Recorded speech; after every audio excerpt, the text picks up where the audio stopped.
कि इन लोगों के पास बहुत ज्यादा रिटायर्ड लोग या सीनियर सिटीजन, स्पेशली हम 60 साल के ऊपर की बात कर रहे हैं, इनके पास टाइम बहुत होता है, वक्त बहुत होता है, लेकिन मकसद कोई नहीं होता। इश्यूज है, नई जनरेशन की तरफ से भी इश्यूज है, जो मिलीनियल्स हैं उनकी तरफ से कम इश्यूज है, जो जी जनरेशन है, जेन जी, ये तो अपने आप को बहुत बड़ी वो समझती है। ये बुजुर्गों की वो दानाई और wisdom वाली बातें, वो डीप और गहरे ख्यालात, इनकी जिंदगियों में उसकी अहमियत नहीं है। एनर्जी कम हो जाती है लेकिन प्रोडक्टिविटी की डायमेंशन बदल जाती है, वो चैनलाइज हो जाती है। बहुत ही मेच्योर किस्म के और बहुत ही, आप कह लें कि बहुत ही सुपर और संजीदा किस्म की प्रोडक्टिविटी उनके अंदर आ जाए, जिसको हम अकल कहते हैं, जिसको हम दानाई कहते हैं। वो दानाई ना तो मेटा का ललमा देता है, ना गूगल का जेमिनाई देता है। प्रॉब्लम ये नहीं है कि मेरी जिंदगी में $2000 की जॉब नहीं है, प्रॉब्लम ये है कि मेरी जिंदगी में मुझे $1000 गुजारा करना नहीं आ रहा। ये बहुत नायाब लोग हैं जो इस वक्त बाकी हैं, वाइज, दाना और ख्वाहिशात से पाक, और जिन्होंने अपने फोकस को बहुत कॉन्सेंट्रेट करके रखा है, इनकी कदर करनी चाहिए। और मैं बुजुर्गों से रिक्वेस्ट करता हूँ, दुनिया इवॉल्व हो चुकी है, दुनिया तेज हो चुकी है, बच्चों को बिल्कुल अपने जहन के मुताबिक कंट्रोल करने की कोशिश नहीं करें।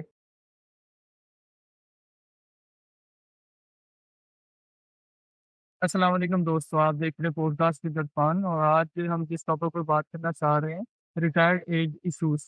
बाद की उम्र में या बुजुर्गी की उम्र में लोगों को क्या मसाइल का सामना करना पड़ता है, किन इश्यूज को फेस करना पड़ता है। इस हवाले से आज इस टॉपिक पर बात करने के लिए मेरे साथ स्पेशल गेस्ट मौजूद है, इस्लामाबाद से मोहम्मद आसिफ। जी आसिफ भैया, अस्सलाम वालेकुम। वालेकुम अस्सलाम, क्या हाल है? जी अल्लाह का शुक्र है, बिल्कुल ठीक है। आप खैरियत से हैं? अल्हम्दुलिल्लाह। अच्छा आसिफ भाई, ये बताइए कि अपना जो प्रोफेशनल जर्नी है, जैसा कि आप एक यानी होम स्कूल फादर भी हैं और ट्रेनर भी हैं। तो इस हवाले से अपना प्रोफेशनल जर्नी भी बताइए कि आप क्या आपकी मसरूफियत है, आपका स्किल सेट क्या है, आपकी प्रोफेशनल जर्नी क्या है? हाँ जी, मेरी ग्रेजुएशन है 2011 में। वो इंजीनियरिंग के अंदर है, लेकिन मैंने इंजीनियरिंग को परस्यू नहीं किया। 2011 के बाद मैं एक स्टूडेंट ऑर्गेनाइजेशन के अंदर एज अ वॉलंटियर जॉब करता रहा हूँ। उसके बाद 2015 से अभी तक 2025 तक मैंने साइकोलॉजी, पेरेंटिंग और हस्बैंड वाइफ रिलेशन, इसके ऊपर मेरी सारी लर्निंग है, इसके ऊपर फाइनेंस है। विक्टोरिया यूनिवर्सिटी से पोस्ट ग्रेजुएट डिप्लोमा भी किया था। मैं 3 बच्चों का बाप हूँ और तीनों बच्चे होम स्कूलिंग है। इस वक्त मेरा बाकायदा काम है, वो कंसल्टेंसी है रिलेशनशिप के ऊपर और पेरेंटिंग। चलिए, ये होम स्कूलिंग कैसे आप लेके चल रहे हैं, बच्चों की साइकोलॉजी को कैसे समझते हैं, इस सब पर भी इंशाल्लाह फिर आपसे दोबारा टाइम लेंगे। तो आज जो हमारा टॉपिक है, इस हवाले से हम का आगाज करते हैं कि ये जो रिटायर्ड एज है, कम आखिरी उम्र में लोग जिन मसाइल का शिकार होते हैं, उनके स्पेशली कौन से चैलेंजेस का सामना करना पड़ता है इस एज में आके? इरफान साहब, सबसे पहली बात तो ये कि ये वो एक इशू है और ये वो तबका है जिसके ऊपर जब भी सोशल वेलफेयर का काम करने वाले लोग हैं, वो इसके ऊपर सोचते नहीं है। लोग बच्चों के ऊपर सोच रहे हैं, लोग यूथ के ऊपर सोच रहे हैं, और लोगों को लगता है कि ये कौन जो है, ये हमारे जो पेरेंट्स हैं, जो यानी 1980 के बाद पैदा हुए, इस वक्त तो 45 क्रॉस कर चुके हैं, 50 क्रॉस कर चुके हैं, ये एक्सपायर हो चुके हैं। ये बहुत ही इग्नोर होता है। मैंने इनके ऊपर सोचा, मैं लोगों से मिलता हूँ, मैं बहुत, मेरे दोस्त मुझे कहते हैं कि जवान लोग बड़े दोस्त कम हैं, बूढ़े ज्यादा दोस्त।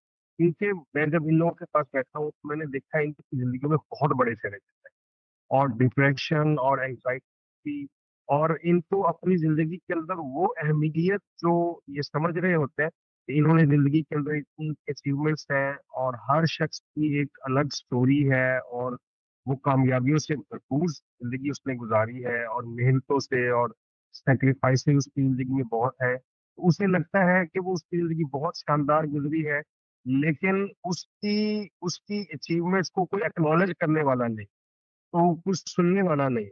तो सबसे पहला ये है कि इन लोगों के पास बहुत ज्यादा रिटायर्ड लोग या सीनियर सिटीजन, स्पेशली हम 60 साल के ऊपर की बात कर रहे हैं, इनके पास टाइम बहुत होता है, वक्त बहुत होता है, लेकिन मकसद कोई नहीं होता, पर्पस कोई नहीं होता, करने को कोई दूरस काम, कोई विजन नहीं होता। तो लिहाजा वो अपनी अचीवमेंट्स को, अपनी सैक्रिफाइसेस को खुद ही याद कर करके मैंने ये किया, लेकिन आज की नस्ल वाली बात सुनने को तैयार नहीं है, ये सोचते रहते हैं और डिप्रेस होते रहते हैं।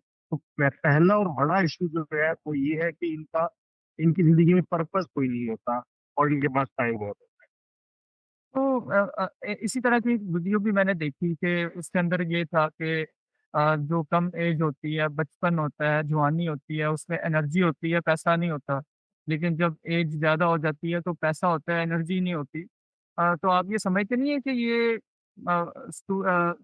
यानी बच्चों की भी ये ज़िम्मेदारी है या बच्चों की तरबियत या बच्चों की ज़हन-साज़ी इस हवाले से नहीं हुई कि वो पेरेंट्स को एक्नॉलेज करें या पेरेंट्स को ओन करें? और वो उनको अकेला छोड़ दिया जाता है या वो एक कमरे में बंद हो जाते हैं या वो सॉलिडेरिटी की ज़िंदगी जो है ना वो गुज़ार रहे होते हैं। है। इश्यूज है, नई जनरेशन की तरफ से भी इश्यूज है, जो मिलेनियल्स हैं उनकी तरफ से कम इश्यूज हैं, जो जी जनरेशन है, जेन जी, ये तो अपने आप को बहुत बड़ी वो सोच समझती है। ये बुजुर्गों की वो दानाई और wisdom वाली बातें, वो डीप और गहरे ख्यालात इनकी जिंदगियों में उसकी अहमियत नहीं है।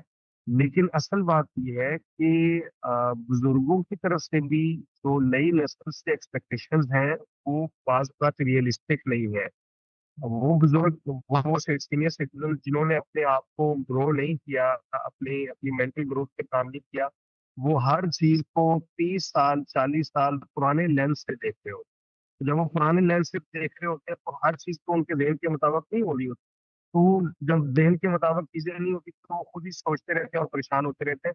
सिर्फ यूथ का या नई नस्ल की तवज्जो का मसला नहीं है, ये बुजुर्ग हजरात की जो एक्सपेक्टेशंस है नई नस्ल से, उसका भी इशू है। फॉर एग्जांपल, मैं देखता हूँ कि ये नौजवान नस्ल की प्रॉब्लम है कि हमारे मुआशरे में बहुत से वालिदैन ऐसे हैं जो अभी 50 क्रॉस नहीं करते, यानी उनका बच्चा अभी जवान नहीं होता, वो काम छोड़ के बैठ जाते हैं। उन्हें लगता है कि हम अब औलाद का काम है हमें पालना। हालांकि ना तो ये कोई शरई नुक्ता है कि वालिद के अंदर एनर्जी मौजूद है, उसके अंदर ताकत मौजूद है, वो खुद ही अपने आप को रिटायर कर लिए। ना ही ये कोई दुनियावी लिहाज से कोई बहुत ही समझ में आने वाली बात है। जब तक इंसान के अंदर एनर्जी बरकरार है, इंसान को खुद अपने आप को मशगूल करना होता है, खुद अपने आप को बेहतर बनाना होता है। जब हम अपनी खुशियां और अपनी खुशहाली उसके ऊपर डिपेंडेंट होना शुरू हो जाते हैं बहुत ही एज के अंदर ही, तो प्रॉब्लम होना शुरू होते हैं। ये सीनियर सिटीजन जब मैं इससे मिलता हूँ तो मैं इन्हें ये कहता हूँ कि भाई, आपकी जिंदगी में भी बहुत एनर्जी पड़ी हुई है। 50 55 60 साल कोई बड़ी उम्र नहीं होती। लोग 75 75 साल की उम्र में जो है वो मुल्कों के सदर बन रहे हैं, पूरे पूरे मुल्क चला रहे हैं। तो इतनी जल्दी रिटायर नहीं होना चाहिए, अपने अपने कामों को जारी रखें। तो जो एज ज़्यादा हो जाती है उस वक़्त आप समझते हैं कि क्रिएटिविटी, प्रोडक्टिविटी और जो एनर्जी है, क्या वो ख़त्म हो जाती है या कि वो जारी होती है बस उसको मेंटली तौर पे एज्ड लोग जो है ना वो समझ लेते हैं कि यार ये अब हमारी ज़िम्मेदारी नहीं है, हमने अब कोई प्रोडक्टिविटी नहीं करनी, कोई एक्टिविटी नहीं करनी। नहीं, एनर्जी तो कम होती है, एनर्जी कम हो जाती है, लेकिन प्रोडक्टिविटी की डायमेंशन बदल जाती है, वो चैनलाइज हो जाती है। बहुत ही मेच्योर किस्म के और बहुत ही, आप कह लें कि बहुत ही सुपर और संजीदा किस्म की प्रोडक्टिविटी उनके अंदर आ जाती है। वो हमें या उनको वो यूज करनी नहीं आ रही होती रिटायर्ड लोगों को। जो उनकी जिंदगियों के अंदर गहराई है, जो उनके तजर्बात से, जो उनकी अचीवमेंट से उन्होंने सीखा है, वो सारी चीजें जिसको हम अकल कहते हैं, जिसको हम दानाई कहते हैं, वो दानाई ना तो मेटा का ललमा देता है, ना गूगल का जेमिनाई देता है, ना अभी ग्रॉक देता है, ना वो ये आपको चैट जीपीटी देता है, ना डीप सीक का आर1 देता है। इनकी प्रोडक्टिविटी और तरह की है। सीनियर सिटीजन की प्रोडक्टिविटी की डायमेंशन बदल जाती है। उन्हें अपने उस एक्सपीरियंसेस को जो है ना वो चैनलाइज करना नहीं आ रहा होता। मिसाल के तौर पे रिटायर्ड लोग जो है वो बहुत अच्छे कंसल्टेंट बन सकते हैं, लाइफ कोच बन सकते हैं, लेकिन उन्हें वो टूल्स नहीं आ रहे होते जिनको को यूज करके वो कंसल्टेंसी दे सकते हैं। उन्हें वो मार्केटिंग के टैक्टिक्स नहीं आ रहे होते जिन टैक्टिक्स को यूज कर करके वो नई नस्ल को उनकी पोटेंशियल को ग्रैब कर सकते हैं, अपने साथ उनको जोड़ सकते हैं। मैंने देखा है कि पुराने लोगों की जो प्रोडक्टिविटी है, बस जस्ट उसकी डायमेंशन चेंज करने की जरूरत है। पुराने लोग सीनियर सिटीजन वो हर वक्त नसीहत करना चाह रहे हैं, आप वो कम्युनिकेशन के मियाँ ऊपर इशफ़ाक फ़ोकस। साहब की भी बात कर सकते हैं ना, आप मिसाल देखें हमारे पास एग्ज़ाम्पल्स भी मौजूद है कि मियाँ इशफ़ाक अपनी उन्होंने महफ़िल सजाई होती थी और हिकमत और दानाई की बातें सिखाया करते थे वो। Yes, yes, yes. कनेक्शन बनाना ज़्यादा ज़रूरी होता है कम्युनिकेशन से पहले। ये नई नस्ल के लिए भी पैगाम है कि इस तरह की बातें आपको कहीं से नहीं मिलने वाली। आप इन सीनियर सिटीज़न के साथ कनेक्शन बना के दें। देखें, जो इस वक़्त जनरेशन गैप आ रहा है ना, बहुत बड़ा जनरेशन गैप है। उस जनरेशन गैप की वजह से दोनों नस्लें भुगत रही हैं। बुजुर्ग हज़रात तन्हाई भुगत रहे हैं, वो जो है डिप्रेशन को भुगत रहे हैं, उनकी ज़िंदगी के अंदर अकम्प्लिशमेंट्स नहीं है, एक्नॉलेजमेंट्स नहीं है, और नई नस्ल जो है ना वो बेतुकी किस्म की ख्वाहिशात के बोझ के तले दबी हुई है। अब मैं लड़कों को कहता हूँ, नौजवानों को कहता हूँ, आप इन बुजुर्गों से सीख सकते हैं कि इन्होंने कैसे अपनी ख्वाहिशात को कंट्रोल किए रखा। आप इन बड़ी उम्र के लोगों से सीख सकते हैं जिनके इर्द-गिर्द पूरी दुनिया डेवलप हो गई। बड़े-बड़े प्लाज़े बन गए, बिल्डिंग बन गए, सोसाइटीज़ बन गई, लोगों ने ज़िंदगी को कितना मटीरियलिस्टिकली जो है ना इम्प्रूव कर लिया। लेकिन कुछ बुजुर्ग हैं, उन्होंने अपने दिलों को मस्जिदों के साथ जोड़े रखा है। उन्होंने फ़ोकस रखा है अपनी फैमिली वैल्यूज़ को, उन्होंने फ़ोकस रखा है अपने ख़ानदान को जोड़ने को। तो ये जो हुनर है कि इतनी मटीरियलिस्टिक चीज़ों के इर्द-गिर्द होने के बावजूद आपने अपने फ़ोकस को अपनी वैल्यूज़ के ऊपर जो है वो बरकरार रखना है। ये हमारी नस्ल इन लोगों से सीख सकती है। बस प्रोडक्टिविटी की डायमेंशन चेंज करने की ज़रूरत है, और नौजवानों को ये समझने की ज़रूरत है कि हमारी ज़िंदगियों में प्रॉब्लम ये नहीं है कि मेरी ज़िंदगियों में $2000 की जॉब नहीं है। प्रॉब्लम ये है कि मेरी ज़िंदगी में मुझे $1000 गुज़ारा करना नहीं आ रहा। ये चीज़ें हम भी वाइज़ लोगों से सीख सकते हैं। मेरा ख़्याल है इस पे काम होना चाहिए। तो क्या माली मामलात, फाइनेंशियल जो मैटर्स होते हैं, वो कैसे मैनेज कर सकते हैं इस एज में आके ये लोग?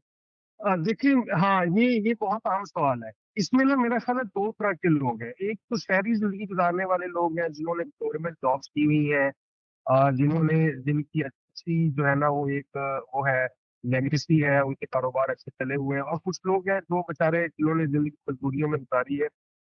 पाकिस्तान के अंदर ना अ, माली तौर पे बुज़ुर्ग हज़रात एक तो ये काम गलत करते हैं कि वो डिपेंडेंट हो जाते हैं अपने बच्चों पे।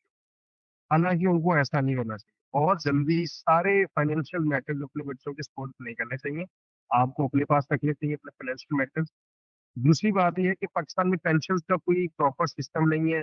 पाकिस्तान के अंदर ओल्ड एज लोगों के लिए कोई क्लब नहीं है जो सस्ते हैं, जिसकी बुनियाद के ऊपर इन लोगों को खुशियाँ मिल सकें। क्योंकि ओल्ड एज लोगों के पास पैसे कम होते हैं और ये बहुत ज़्यादा बच्चों पे डिपेंडेंट होते हैं, और इनके पास इस वक़्त जो है ना अ, वो इनको मौक़े नज़र नहीं आ रहे होते। हालाँकि मौजूद है कि जिनके ज़रिए ये 70 साल की उम्र में भी पैसे कमा सकते हैं। फॉर एग्ज़ाम्पल, अगर एक शख्स ने गवर्नमेंट की जॉब की है, वो चाहे 15वें 16वें स्केल में ही रिटायर हुआ है, वो बच्चों को ट्यूशन क्यों नहीं पढ़ा सकता? वो बच्चों को कुरान करीम क्यों नहीं पढ़ा सकता?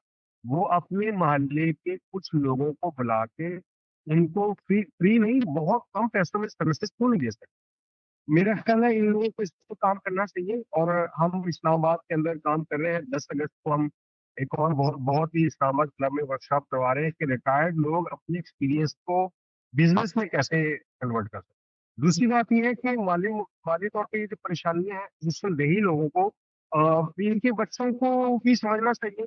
इनके बच्चों को भी समझना चाहिए। बच्चे खुद अपने बच्चों की परेशानियों में मुब्तला रहते हैं और अपनी लाइफ स्टैंडर्ड्स को मीट करने में लगे रहते हैं। इस वजह से बुजुर्ग हज़रात माली तौर पे परेशान रहते हैं। इसका कुछ ना कुछ होना चाहिए। हुँ।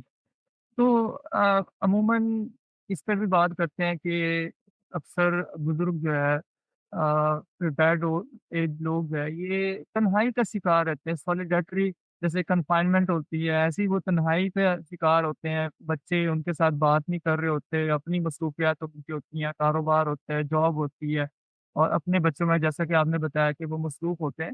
तो वो तन्हाई का जो शिकार होते हैं, उसको किस तरह वो क्या-क्या महसूस कर रहे होते हैं? इसको कैसे मैनेज किया जा सकता है? तन्हाई का असल में ये जो है ना शिनाख्त का क्राइसिस है। वो बुजुर्ग हज़रात जिन्होंने एक अच्छी और एक बहुत ही हार्ड किस्म की सोशल लाइफ गुज़ारी होती है, बड़े उनको वार्म वेलकम हो रहे होते हैं।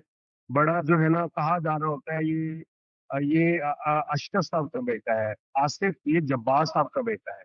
लेकिन जब वो एज निकलती है तो किन की बात कर रहे हैं, वो आसिफ के वाले साहब की बात कर रहे हैं, इरफान के वाले साहब की बात कर रहे हैं। यानी वो शनाख्त जो है ना उनके नाम से, उनके बच्चों के नाम पे चली जाती है। तो ये एहसास इंसान को इंफीरियोरिटी कॉम्प्लेक्स के अंदर भी लेके जाता है, और ये एहसास कि उसकी अपनी आइडेंटिटी नहीं है। फॉर एग्जाम्पल लोग कहते हैं वालदा किसके साथ रह रही है, बड़े बेटे के साथ या छोटे बेटे के साथ। अरे भाई क्या मतलब है, बड़ा बेटा वालदा के साथ रह रहा है, ये छोटा बेटा वालदा के साथ रह रहा है। तो ये जो आइडेंटिटी वो लूज कर डिपेंडेंसी है, लेते हैं, और डिपेंडेंसी इसमें का बच्चों को कॉन्सेप्ट आ रहा है, डिपेंडेंसी का कॉन्सेप्ट दिया जा रहा है, सवाल में डिपेंडेंसी है। हाँ जी, हाँ जी, हाँ जी, डिपेंडेंसी भी है, और ये है कि सिर्फ टर्मिनोलॉजी को चेंज करने की बात है। हम अपने घर में नहीं कहते कि वाले साहब किसके साथ रह रहे हैं, बड़े भाई के साथ या छोटे भाई के साथ। नहीं, हम ये कहते हैं कि कौन सा भाई वाले साहब के साथ रह रहा है। हम अपने बच्चों को अभी तक ये नहीं बताते, हम ये नहीं बताते कि हम तो दादा दादी का घर ही बताते, हम तो नाना नानी का घर ही बताते हैं। हालांकि नाना बोलेंगे, हालांकि नानी को बहुत नहीं पहुंच। लेकिन जब तक आप जो है ना, आप उनकी उनकी आइडेंटिटी को बरकरार रखेंगे तो उनको तन्हाई का एहसास नहीं होगा। और तन्हाई को खत्म करने, मैंने खसूसन जो तन्हाई का शिकार देखा है वो हजरात जिनकी खवातीन जिनकी बीवियां फौत हो जाती हैं। ओ खुदाया, ये बहुत ही अजीज है इनकी जिंदगी।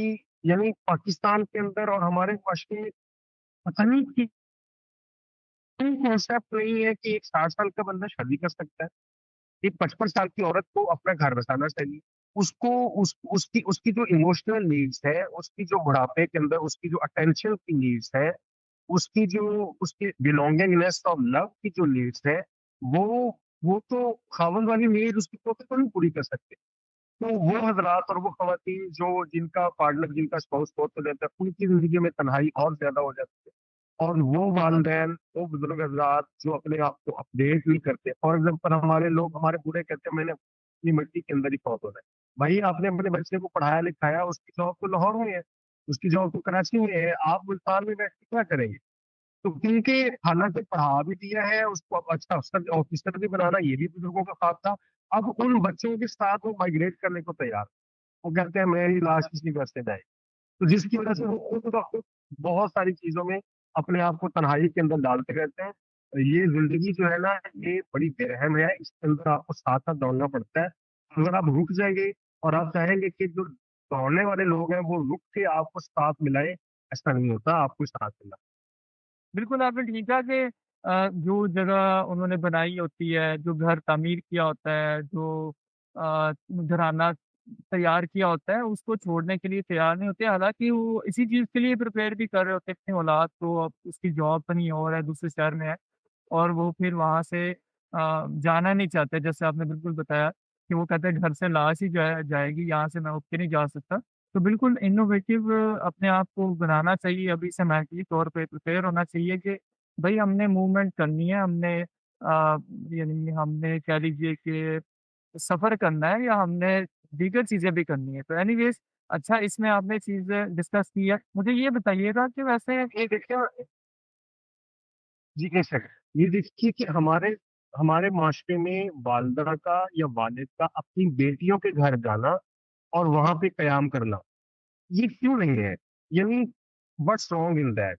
क्या प्रॉब्लम है इसमें?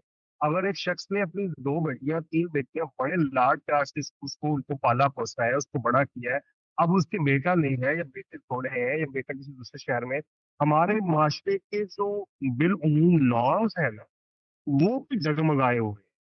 क्यों कहा जाता है कि किसी घर में जाके बाप ज्यादा देर रुकते नहीं है? वो वाल कितने वालदेन ऐसे हैं जिनकी बेटियों उनके घरों के करीब रहती है, लेकिन वो वहां पे रातों को क्या नहीं करते, वो चाचा किसी दिन के नहीं करते। ये जस्ट जस्ट ऐसे ही हम हमारे अपने बनाए हुए फंडे हैं। अगर इस तरह का काम शुरू हो जाए और इसको बहुत ज्यादा आसान कर दिया जाए, अगर जो ओल्ड एज होम्स हैं और क्लब्स हैं, ओल्ड एज होम के अंदर वालदेन को छोड़ना यानी ये गाली समझा जाता है। हालांकि उसकी ओल्ड एज होम को एक क्लब की शक्ल दे दी भाई, वाले साहब सुबह 10 बजे जा रहे हैं, शाम को 4 बजे आ रहे हैं, तो व्हाट्स रॉन्ग इन दैट? वो जा रहे हैं बुजुर्ग हजरात के साथ खेल रहे हैं, टीवी देख रहे हैं, सेशन हो रहे हैं, सवाल जवाब हो रहे हैं, बुजुर्गों के मुकाबले हो रहे हैं, तन्हाई खत्म करने के बहुत से ऐसे तरीके जिनको मुआशरे में खाम हमें जो है ना वो दबा के रखा हुआ है, इनको अगर ओपन कर दिया जाए तो ये लोगों की बहुत सारी चीजें बेहतर हो। हुँ। अच्छा इस हवाले से भी बताइएगा कि फैमिली के साथ रिलेशंस की स्पेसिफिक बात कर लेते हैं कि फैमिली के साथ रिलेशंस कैसे मुतासर होते हैं और उसका सॉल्यूशन क्या समझते हैं आप? फैमिली के साथ हमारे हमारी सोसाइटी में बहुत बहुत बड़ा स्ट्रक्चर जॉइंट फैमिली का था। दादा दादी, चाचा चाची, ताए साब इकट्ठे रहते हैं। ये जो जॉइंट फैमिली का सिस्टम है ये बहुत आइडियल सिस्टम नहीं है, ना माशरती तौर पे आइडियल सिस्टम है। इसमें बच्चों को बहुत ज्यादा कंप्रोमाइजेस करने पड़ते हैं, बहुत ओवर कंप्रोमाइजेस करने पड़ते हैं। खवातीन जो शादियां करके दूसरे घरों में आती हैं उनको उनको उनको बहुत ज्यादा कंप्रोमाइजेस करने पड़ते हैं और बेजाब करने पड़ते हैं। और इस्लामी तौर पे भी पर्दे के बहुत ज्यादा इश्यूज होते हैं। जो इस वक्त जॉइंट फैमिली का स्ट्रक्चर कमजोर हो रहा है और जो मजबूत था, ये दोनों गलत पैटर्न पे हो रहे हैं। ये मेरी जॉइंट फैमिली का स्ट्रक्चर कमजोर भी हो रहा है। मैं ऐसे कितने खातून को जानता हूँ वो कहती है कि सास ससुर की खिदमत करना तो मेरे दीन में है ही नहीं। अच्छा भाई, जिस दीन की आप बात कर रही हैं, मक्के मदीने वाला दीन, आपके इस इलाके में कुछ कुछ आपकी सोशल वैल्यूज भी तो थी ना। आप जिस दीन में आप कह रही हैं कि सास ससुर की खिदमत पढ़ रही है, उसी दीन में तो फिर सास ससुर को जब आपका हस्बैंड बालग हुआ था, इंडिपेंडेंट भी कर देना चाहिए। जब वालिद वालिदा ने अपने बच्चे को यूनिवर्सिटियों में पढ़ाया, एमफिल करवाया, इतनी उम्र तक उसकी शादियों के ऊपर खर्चे उठाए हैं, पैसे खर्च किए हैं, जॉब जब तक नहीं हुई वालिदा ने खर्च कर रहे हैं। अब जब उसकी बीवी आती है और वो ये कहती है कि दीन के अंदर मुझे सास ससुर की खिदमत फर्ज नहीं है, तो ऐसा तो नहीं हो सकता। अगर आप वाकई कह सकते हैं, आप बिल्कुल कह सकते हैं कि दीन के अंदर सास ससुर की खिदमत फर्ज नहीं है, तो फिर आपके हस्बैंड को चाहिए ये था कि जब वो बालग हो जाता, जब वो 13-14 साल का हो जाता, तो वालिदैन से खर्चे लेना बंद कर। आप मेरी बात समझ रहे हैं ना? हुँ, हम कुछ चीजें लेते हैं अपने माशरती वैल्यूज में से, और कुछ चीजें लेते हैं इस्लाम से। और उन जो हर शख्स यही चाहता है जो जो उसको फायदे की चीज नजर आती है। इस वक्त जो है ये ऐसे ही है ना जैसे जॉइंट वो एक फैमिली के मज़ाहिया जो सी बात स्ट्रक्चर है भी है ना, उसको। ये ऐसे ही है जैसे वो मज़ाहिया बात ही है कि औरत या बहू जो है ना वो कहती है मेरे लिए सास-ससुर की खिदमत फ़र्ज़ नहीं है। तो फिर शौहर जो है ना वो आगे से ये जवाब देता है कि ठीक है ये इस्लाम ने अगर ये वाली इजाज़त दी है तो जो इस्लाम ने मुझे इजाज़त दी है 2, 3 और 4 शादियों की, तो फिर वहाँ पे औरत को ऐतराज़ हो जाता है। तो ये बिल्कुल ऐसे ही है यानी हम अपनी मर्ज़ी से बिल्कुल चीज़ें सही, जो है ना वो लेते हैं। बिल्कुल सही, अपनी मर्ज़ी की चीज़ें लेते हैं जो मुझे पसंद है। बिल्कुल जो सही। इस्लाम ने हमें कहा है जिसने इस्लाम ने जो हमें पसंद-नापसंद के मेयार दिए हैं उसके ऊपर हम नहीं आते। जॉइंट फैमिली का ना स्ट्रक्चर को थोड़ा सा अगर ये बुजुर्ग इवॉल्व करते हैं तो बहुत सारी चीजें बेहतर हो जाए। फॉर एग्जाम्पल, बेटे की शादी हुई है, उसका पोस्टर अलग होना चाहिए, लेकिन बच्चों के साथ तय है कि भाई आप डिनर आप लोग अलग बनाएं, लेकिन नाश्ता और दोपहर का खाना हम इकट्ठे खाया करेंगे। यानी यानी आप उसको हाइब्रिड कर लेना, फैमिली जॉइंट फैमिली सिस्टम को। आप उस तरह कहें कि हर चीज यहीं पे होगी, हर चीज सेंट्रलाइज्ड होगी, तो जो नई नस्ल है उसके अंदर परेशानी फील करती है। तो इस वक्त में जो रिटायर्ड सीनियर सिटीजन है उनको अपने जॉइंट फैमिली के स्ट्रक्चर को इवॉल्व करना चाहिए, उसको हाइब्रिड कर लेना चाहिए। बच्चे उनकी प्राइवेसी भी बरकरार है और उनकी जॉइंट फैमिली के अंदर उनको वालदेन वालदेन को उनके तरफ भी दे। हुँ। चलिए जी, बहुत ही हेल्दी डिस्कशन रही हमारी इस टॉपिक पर कि रिटायर्ड एज लोगों के क्या इश्यूज़ होते हैं और मेंटली तौर पे वो किस तरह के मसाइल का शिकार होते हैं और फाइनेंशियली भी और फैमिली रिलेशंस के लिहाज से भी और डोमेस्टिक इश्यूज़ जो उनको फेस करना पड़ रहे होते हैं, सॉलिडेरिटी कन्फाइनमेंट की तरह जो अकेलापन महसूस कर रहे होते हैं, इन सारी चीज़ों के हवाले से हमने आज बात की और बहुत ही अच्छे तरीके से आपने चीज़ों को इलैबोरेट किया, एक्सप्लेन किया। और बिल्कुल जो मुआशरे की ज़रूरत भी है और जो मुआशरे की नीड है इस वक़्त, उस हवाले से आपने चीज़ों को डिस्कस किया। तो आपका बहुत शुक्रिया, बहुत ही हेल्दी और कह लीजिए कि प्रोडक्टिव किस्म की ये वीडियो थी, पॉडकास्ट रहा। तो इंशाल्लाह फिर किसी और टॉपिक पे भी आपके साथ नया एक पॉडकास्ट रिकॉर्ड करेंगे इंशाल्लाह। तो आपने टाइम दिया इस हवाले से आपका बहुत-बहुत शुक्रिया। बिल्कुल सही है जी, बहुत शुक्रिया। मेरी सबसे गुजारिश ये है, नई नस्ल के लोगों से गुजारिश ये है, ये बहुत नायाब लोग हैं जो इस वक्त बाकी हैं, वाइज दाना और ख्वाहिशात से पाक और जिन्होंने अपने फ़ोकस को बहुत कॉन्संट्रेट करके रखा है, इनकी कदर करनी चाहिए। और मैं बुजुर्गों से रिक्वेस्ट करता हूँ, दुनिया इवॉल्व हो चुकी है, दुनिया तेज़ हो चुकी है, बच्चों को बिल्कुल अपने ज़हन के मुताबिक कंट्रोल करने की कोशिश नहीं करें।